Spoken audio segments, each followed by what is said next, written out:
Welcome back, and thank you for joining me. I'm glad you're here. It's been a little while since the last episode, but I'm very grateful to be back with you.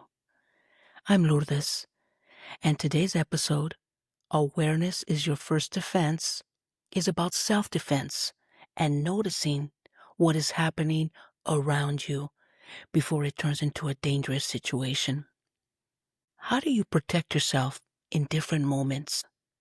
Sometimes it is using your physical skills. Other times, it can be to cool things down or simply leaving before things get worse. The goal is always the same, to get away as safely as possible. But today I want to focus on what happens before anything physical happens. It is a part of self-defense where you use your judgment, experience, and instincts to recognize when something does not feel right. When most people hear the words self-defense, they often imagine martial arts or physically defending yourself against an attacker. I used to think this way too. I started martial arts training many years ago. I studied Kung Fu Sansu for a few years and a little bit of Jiu-Jitsu and some Kempo Karate. The experience gave me confidence, but it also taught me that protecting myself is not just about physical force. It is about staying aware and noticing possible dangers before anything happens. I remember my instructor, El Hinojosa, often reminding us to avoid confrontation. He warned us about shortcuts like walking through alleys or empty parking lots. At the time, I wanted to know how to protect myself because I had already been hurt physically, and I did not want that shit to happen again.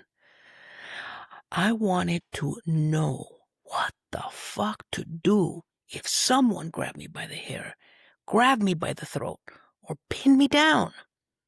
Now that I'm older, even though I know how to protect myself, I also know I am not the same physically as I was when I was younger. Also, it has been a long time since I practiced any martial arts, and I'm not going to rely only on what I used to know. It is much better to notice something early, leave, or ask for help than to wait for something to happen. This is why I believe awareness is the first part of protecting yourself. According to Seniors Fight Back, attacks usually last between 30 seconds to 1 minute, and you are your own first responder, which means that in the first moments of danger, you may be the one who has to recognize what is happening and do what you can to get away safely. This is where it can get difficult. Recognizing danger sounds simple, but those first signs are easy to talk yourself out of, especially if you grew up hearing, "Don't complain, don't make trouble, don't cause a scene." And while those lessons may have helped you get through certain situations, they can also make you second-guess yourself. So when something feels off, you may not be thinking, "Something is not right here." Instead, you may think, "Don't make it a problem. Don't overreact." And that is when you stop listening to yourself. Maybe you had this experience before. Someone stands too close to you in a line. A stranger watches you for too long. Someone keeps moving into your space even after you step away.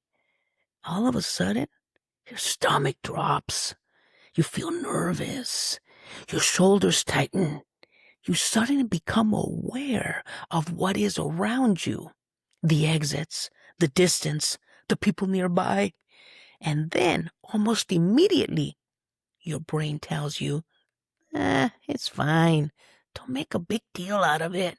Stop being so freaking paranoid. Awareness is not paranoia.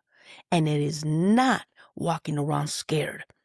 Awareness helps you recognize what is happening early so you are not caught off guard. Pay attention to what someone is doing, not just what they are saying. Sometimes the words sound fine, but the person's actions tell you something different. Someone may speak calmly, but still block your path. Someone may smile, but still ignore a boundary you just set. Being aware helps you see what is actually happening around you. Awareness can mean not looking at your phone when you are walking in places where you need to be more alert, like parking lots or gas stations. Awareness can mean noticing who is standing near you in an elevator. Awareness can mean paying attention when someone gets too close in line and deciding to move instead of freezing in place. Awareness can mean watching how someone responds when you say, "No, thank you." Do they respect it? Do they try to make you feel guilty? These may seem like small things, but they are very important. Being aware can be as simple as looking up, checking your surroundings for a few seconds, and saying to yourself, "Something feels off." That does not mean you have to panic. Does not mean you have to confront anyone. It just means you are not ignoring what is happening around you. Now, I want you to think about the moment you notice something, but then try to convince yourself it's nothing. This is when awareness starts to go away. This can happen before anything physical happens. You notice something and then you start thinking, that was weird. But maybe I'm reading too much into it. Or, I don't like this, but I don't want to fucking embarrass myself. Most situations give you small clues. It could be the tone of voice, body language, how close someone stands, whether they back off when you move away. So the question is not only, did I notice? The more important question is, did I take it seriously or did I talk myself out of it? Here are a few reminders you may have heard before, but they are worth repeating. When something feels off, keep your distance. Step back. Move your chair. Create space between you and whatever feels off. Leave early. You do not need to explain why you are walking away or asking for help. Feeling uncomfortable is enough. Notice your exits. Sit or stand where you can leave easily and do not feel trapped. And when necessary, make eye contact. Show that you're aware and paying attention. Awareness is about using the information your body and mind are already giving you. It's about taking your experiences seriously and saying, if something feels off, I will listen to myself. Trust yourself.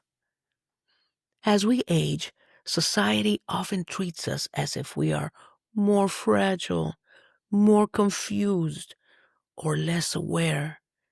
Hell no.